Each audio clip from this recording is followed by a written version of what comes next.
grave. Under neon lights we take a stand. Knights and wizards across the land. Let's all go to the game shop if it has burnt down. Good morning and welcome, broadcasting from Ventura, California. At Site B, it is your own OGGM at this 8 o'clock in the morning on the 10th day of January 2024. In case anybody's wondering, I am still okay here in the fires. They haven't jumped the hill to Site B Ventura yet, but they could. Depends upon the wind. Stay safe out there if you're within the sound of my voice and are an LA, California resident. And please listen to the authorities. If they tell you to run, just run. I know I still have PTS from the Thompson fires in 2018 and stuff that my family lost, including a couple pets. But yeah, it's just, and the people who are looting or having their drones fly around, wake up. Is it really worth it? I mean, yeah. Anyways, the following should be available on the shelves of your friendly local game store this weekend if you are lucky to have one, but don't take my word for it. Oh no, please call ahead and make sure they have it in stock. And if they don't have it in stock, ask them if they can special order it. They might appreciate it. You never know. And you're helping them stay open, which is so important, especially now. All right, if you're interested in the history of the amazing tabletop role-playing game that is Traveler, Mongoose has released a system history. This is a $60 book discussing the first ever science fiction role-playing game, but through its design and evolving development and everything, it's the longest running sci-fi RPG in print. It's one of the most well-respected. It goes all the way from the beginning days to where it is now. And it probably does it without telling you how awful the creators were. But I don't know. I mean, what are the chances some other game company is going to do the same thing? Yeah, the guy who designed the game was. No, he wasn't. No, he was not. But still, hey, if $60 and you're interested in the long-running, almost 50-year history of Traveler, this would be a book to get. From Arc Dream, we have some Delta Green love, including this picture of a guy slamming his face into the concrete. Is this supposed to be American History X type of thing? This is $25. You're investigating a murder, but you have to deal with corrupt police and criminals and weird laws, but because it's Delta Green, it probably all eventually leads to some horrible monster. We have The 500-Year-Old Vampire by Central Michigan University Press. This is a sequel to 1,000-Year Vampire. It's a playable keepsake RPG of collaborative tabletop role play and suitable running for students in an educational setting. Play progresses semi-randomly through prompt answers from writings from the vampire's perspective, and also includes player-created artifacts and rules for multiplayer vampire cahoots. The PC vampire gradually loses their humanity and struggles to adapt to a changing world. The vampires get to do things both awful and awesome, and players record these deeds through journaling, art making with create memorable blah blah blah blah blah blah blah blah blah blah. It comes with five decks of prompt cards, 16 vampire cards, a bunch of dice, 6 pre-generated characters, a blank character sheet, cohort sheet on tearaway pad, and and the rule book. $55. All right, I just want to repeat that sentence because it's a lot of words. A multiplayer keepsake RPG of collaborative tabletop play and also suitable for running for students in an educational setting. You play D&D in class and you had to explain it to the dean, so you came up with this thing. Oh no, we're not playing D&D. We're doing a interactive storytelling experiment to further progress our communal goals, and we're generating random numbers using these dice. So you see, not only is this math and science, but social science as well, Dean. We're not just playing D&D in class. Plus it's vampires. Oh, well, then that's okay.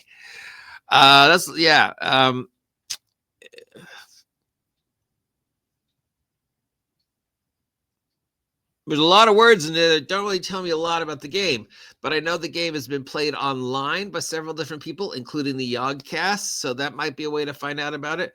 $55 for a game of what is it, like one person plays the vampire and everybody else plays the cohorse, or is it like everybody is John, where everybody plays a different aspect of the vampire, which is, and they communicate through each other through notes? And why do I need 5 decks of prop cards, 237 cards in total? Too many words, doesn't tell me enough about it. Or that it was playtested at school.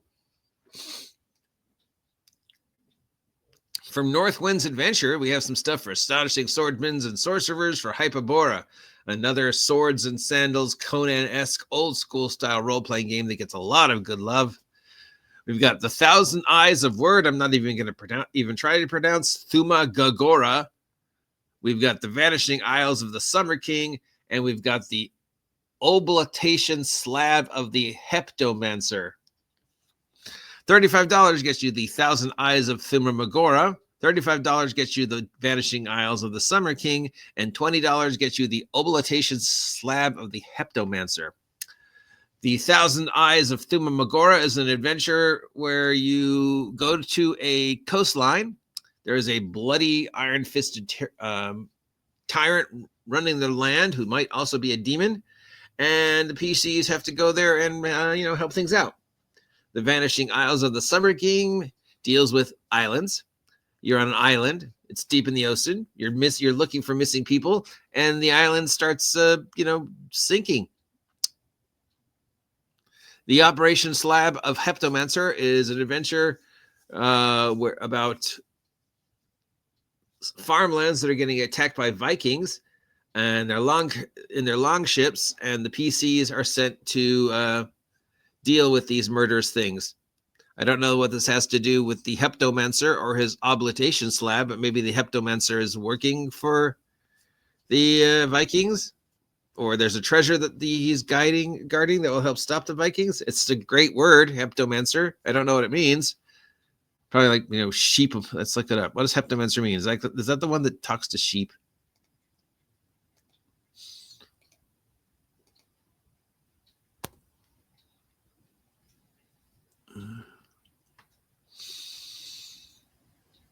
Doesn't tell me what the word means.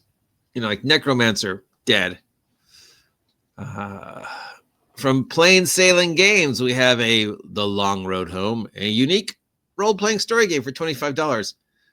Your player characters are the heroes on their way home from the quest, reminiscing about the adventure they had along the way and wondering whether the ideals they loved would be waiting for them at their homecoming. The group chooses a genre and creates the realm and a great enemy of their quest. The game takes place in flashbacks to remember the story of the quest, the highs, lows, triumphs, and tragedies.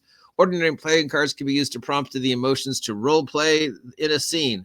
So it's a collaborative storytelling with rules, where you tell the story of what happened to the adventure on your way home. Hey, remember that time that you died, Steve? What? Yeah, you died. But you're dead. We're dragging your body back home for your funeral. You have to spend the rest of the game dead. I don't like this game. Bunch of people talking about an adventure that they had in the past instead of actually having the adventures. I don't know. Maybe it was cheaper. From Lee Line Press, we have False Flag for Salvage Union and Rainmaker for Salvage Union. These are both hardcover supplements for $32 each. In False Flag, you are navigating the region in the midst of a battle for supremacy, where you have to deal with a whole bunch of stuff. And then in Rainmaker, you explore the ruins of an abandoned monitoring station that contains ancient art and data on failed scientific experiments, but maybe they're not so just abandoned as you thought they were. $35 each for Adventures for Salvage Union with this old school black and white look to it.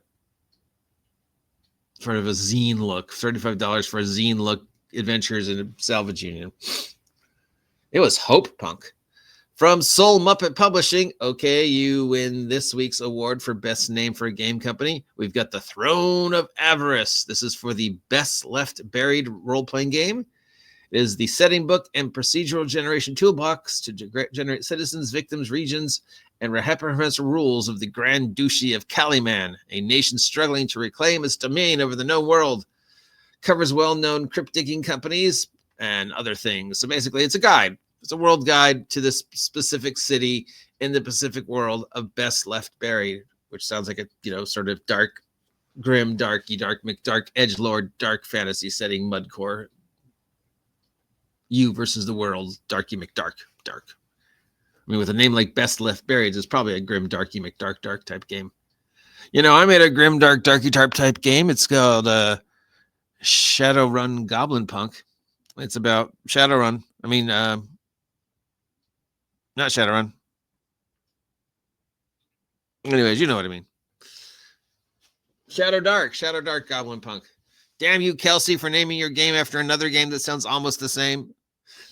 Shadowdark Goblin Punk, about a darky McDark dark world of Shadowdark, but then flipped it on its head with the goofiness of goblins. So you could get this game for $40, or you get my game for $7. Link down below. I'm just saying. I mean, if you're making a choice and you want to support the OG GM, that's probably the best way you could do it.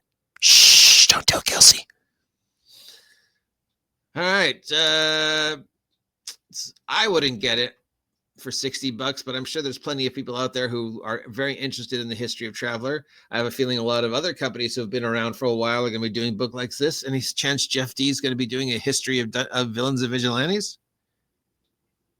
Steve Jackson does a history of GURPS. Maybe he talks about the whole GURPS cyberpunk thing. Can't go wrong with Delta Green, who doesn't love a horror scenario where the player characters actually are smart enough to fight back and shoot the bad guys. I don't know enough about this one, other than it just sounds like a lot of words to describe very little. Yeah, these are a little pricey, but awesome. This is just dumb. These are a little pricey, but sound fun. And this sounds fun. Nothing that stands out, but that's just me. Make up your own mind. Head on over to your friendly local game store and check these books out. And if they don't have these books in stock, ask them if they can special order them. Links down below. Or you can ignore everything I just said and head on over to Postmortem Studios and pick up my latest product. Yay, me. Because really, wouldn't you rather support me than them? I mean, I'd rather you support me than them, but, I'm a greedy, so... Because we know I'm not influential and I have no sway, right? And I don't matter. I've been cut off. Anyways, I'm the OG GM. If you appreciate this nonsense, let me know. If you're safe out there, hopefully in LA, please stay safe. Listen to the authorities. Don't do anything dumb. You cannot outrun fire. So just be safe. Till next time, have a great weekend. It's Friday. I know it's hard to believe, but it's Friday.